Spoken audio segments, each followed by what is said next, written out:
Minhas amigas e meus amigos, sejam bem-vindos ao meu canal. Meus amigos, hoje, neste vídeo, vamos dar continuidade a esse primeiro vídeo que realizei para falar fundamentalmente de duas coisas. Primeiro, como é que era a vida no castelo, na altura da Idade Média, e em segundo lugar, vamos recordar aquele grande acontecimento que há 650 anos se deu precisamente neste lugar. Referimos-nos, portanto, àquele episódio trágico entre o pai e o filho, entre os condes de Barcelos. Dou a palavra ao arqueólogo Cláudio Bruxado, que nos vai explicar e vai nos dar a resposta a estas duas questões.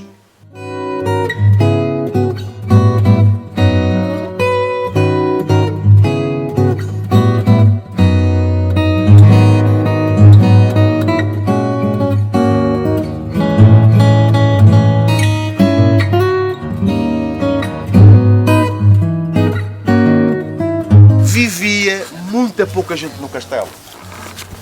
Os habitantes, isto não era uma cidade, isto não eram as cidades francesas acasteladas, isto era um sítio para vigilância, controle de passagem. Agora vocês conseguem ver perfeitamente o mar aqui, o rio aqui embaixo, mais já se consegue ver mais perto, não é? Quem é que vem no rio, se é amigo ou inimigo. Eles, na segurança, era sempre inimigo. Mas vivia pouca gente aqui, vivia o alcaide, não é? O casteleiro com a sua família, provavelmente a tomar conta do filho de outros, mas por boas razões, porque os filhos dele eram educados, eram criados noutras famílias, e aí eles podiam exercitar-se nas artes da guerra, manejo da espada, cavalaria, andar a cavalo, fazer essas situações. Era aí que eles aprendiam as artes da guerra, fazia parte da a profissão deles, como os padres, os frades e os monges eram rezar, eles, ou orar a Deus, exaltar a Deus, eles era defender, lutar, conquistar, era o trabalho deles.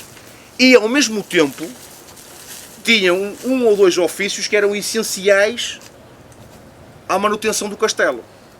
O primeiro, mais importante, é o ferreiro. Por isso é que nós lá embaixo na exposição colocamos cavalo, cavaleiro, ferro, ferreiro.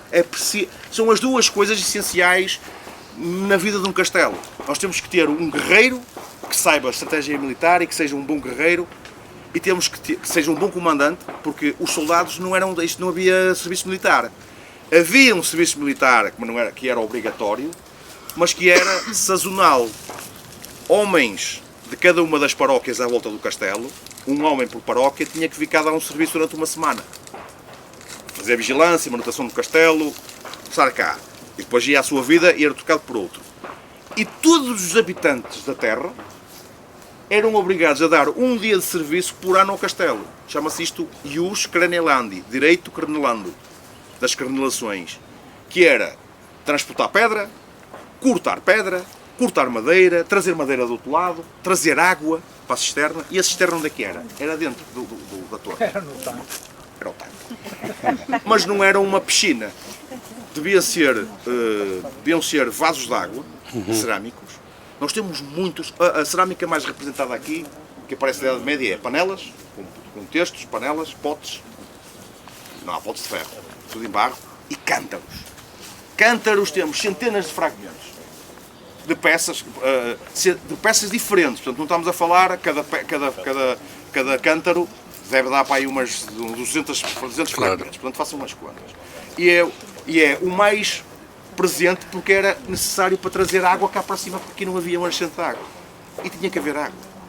E não era só quando chovia, porque a água da chuva era encanada para a cisterna. E há aqui uma linha de água, um canal, que era provavelmente para recuperar a água que saía e depois escoar como esgoto, na zona das cavalariças, que nós dizemos que é as cavalariças. Portanto, aqui no castelo tínhamos a cavalariça, tínhamos a oficina do ferreiro, que fazia tudo aqui, pregos, e temos centenas de pregos, fazia ferraduras para os cavalos, fazia o material de uso doméstico, facas, e não havia garfos, não havia colheres.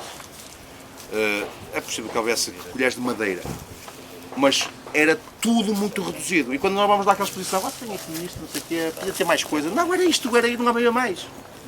Não havia mais, era assim. A vida no castelo era assim. Portanto, era o casteleiro, a sua família, algumas pessoas de serviço, mais nada. Mais nada. Como é que as pessoas ocupavam o tempo? A cantar e a jogar aos dados. E a jogar ao moinho. Porque todos os soldados são viciados em jogo. Toda a gente sabe isso. E na maior parte dos castelos que eu conheço, e eu por acaso ainda não vi as rochas todas porque está coberto, tem sempre um tabuleiro. Se vocês forem ao mosteiro, aos mosteiros, no claustro, normalmente têm umas gravações que são 3 quadrados concêntricos unidos por umas linhas, com umas covinhas. Isso é o jogo do moinho. Vão à internet procurar jogo do moinho, ou em inglês Nine Man Morris. Até há simuladores online. É um jogo muito fácil, jogado a 2, aprende-se no instante e é altamente viciante. Porque são 9 peças uma contra a outra e eles entretêm-se a jogar assim. E é muito presente também nos mosteiros, porque nas horas vagas, quando estão na reflexão, podiam utilizar o tempo a jogar esse jogo.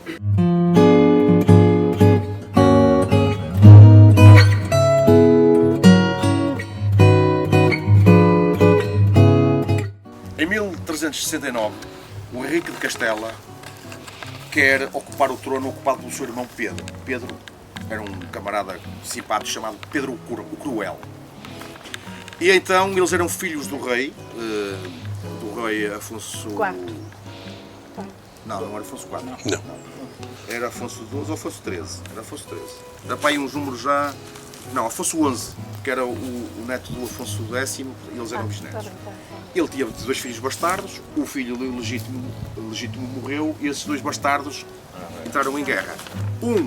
Pedro Cruel, apoiado pelo Duque de Lencastre, João de Gante, partido inglês, que tinha a pretensão ao trono francês, e o Henrique de Trastâmara, o Henrique de Castela, apoiado pelos franceses, que também tinham pretensões ao trono britânico. Nós estamos a pensar na Guerra dos 100 Anos na Europa, entre franceses e ingleses. Ora, neste processo todo, o Henrique manda matar o irmão, entrando na casa onde ele dormia, dizendo onde é que está o filho da puta que diz que é, está nas crónicas, onde está o filho da puta que diz que é rei do Castela, e o outro responde-lhe da cama, filho da puta serás tu, porque meu pai tinha sangue verdadeiro. E eles matam-no, e os apoiantes do Pedro Cruel fogem a Portugal. Entre os quais vem um senhor chamado Diogo Duarte Pacheco, não sei se já ouviram este nome. E o Duarte Pacheco, que nós conhecemos na televisão, diz que quando vamos falar em lealdades, eu sou a pessoa mais suspeita por razões dos meus olhos passados. Porque ele era conhecido por dançava as músicas todas. O que é que acontece? Eles vêm para Portugal e convencem o Dom Fernando que quem devia ser rei de Castela era Dom Fernando. E então Dom Fernando, claro, arma um exército e toca entrar em Castela, vai até Badajoz e é derrotado, ali não há uma série de batalhas, e é derrotado e vai ter que assinar um termo de paz em Alcoutim em 1371. Acordo, a fronteira volta a ser onde estava previamente, e para que não haja mais sucessos de futuro, o Dom Fernando aceitava casar-se com a filha do Henrique de Castela, chamada Leonor. Quando o Dom Fernando vem para Lisboa, depois de assinar o tratado, conhece na corte uma jovem louçana, como dizia o Fernão Lopes, ou como diziam os outros, uma bela bisca, chamada Leonor Teles, que era sobrinha do Conde de Barcelos e era casada com Martim Lourenço. E amante disto. Apaixonou-se por ela, promete-lhe casamento, mas ela diz, eu sou casada, não posso casar. E então arranja uma maneira de anular o casamento, dizendo que Martim Lourenço e Leonor Teles eram primos em segunda linha. Anularam o casamento e ela pôde casar com o rei. Toda a gente percebeu, o casamento foi aqui em Lessa Valim. Toda a gente percebeu que isto foi uma marosca muito bem montada e que ela é que era a responsável por aquilo. Daí que começaram a chamar a aleivosa. Ora, e como ela começou logo a tomar decisões e a influenciar o rei em certas decisões. Ainda por cima conseguiu dar à luz uma rapariga e não um rapaz, que isto é muito problemático para a manutenção da coroa portuguesa. O que é que sucede?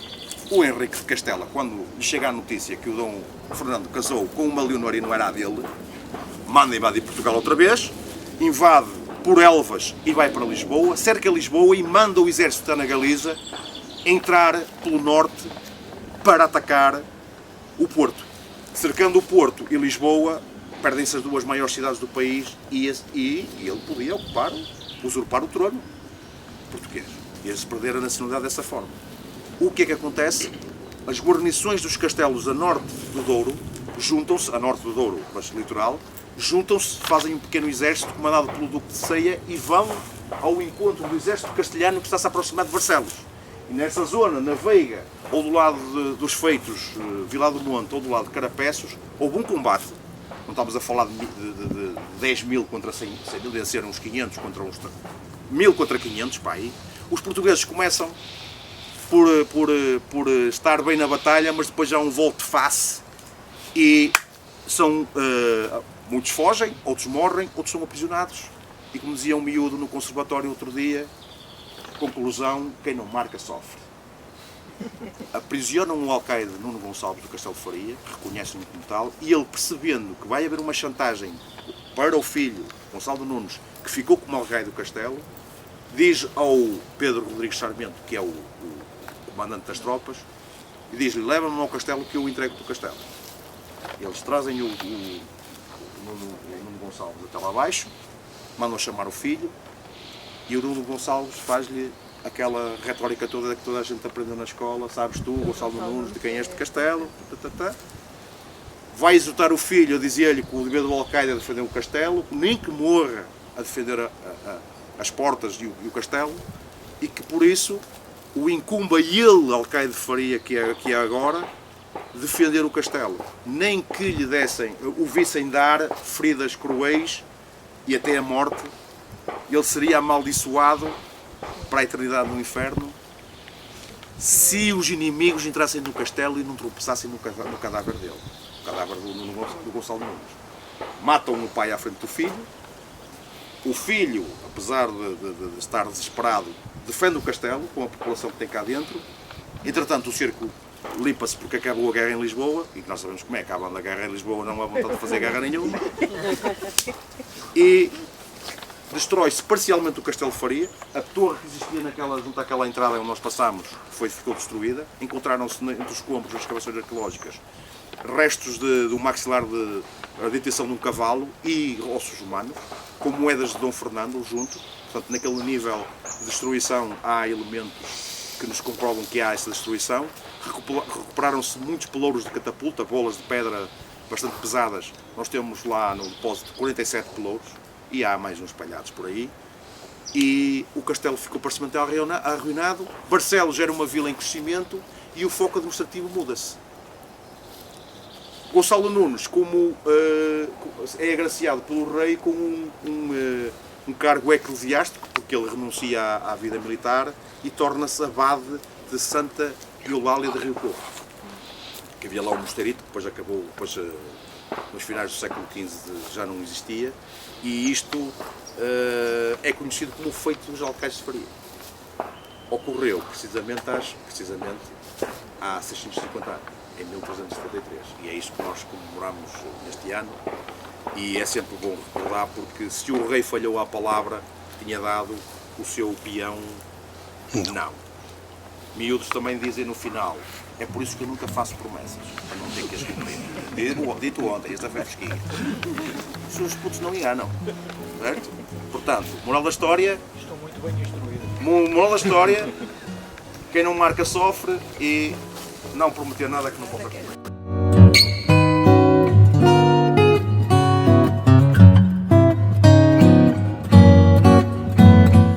Bom, meus amigos, como sabem, este castelo passou para as mãos do município em 2022, portanto, neste momento podemos dizer que está nas mãos dos barcelenses. Continuar a preservar este local, e uma vez que não se pode fazer novas intervenções, pelo menos para já, no lugar onde está o castelo, pois pelo menos não vamos prejudicar mais, portanto vamos fazer daquele lugar uma joia do município. todos seremos responsáveis pela preservação e deste espaço tão maravilhoso, tão importante para a história do nosso concelho.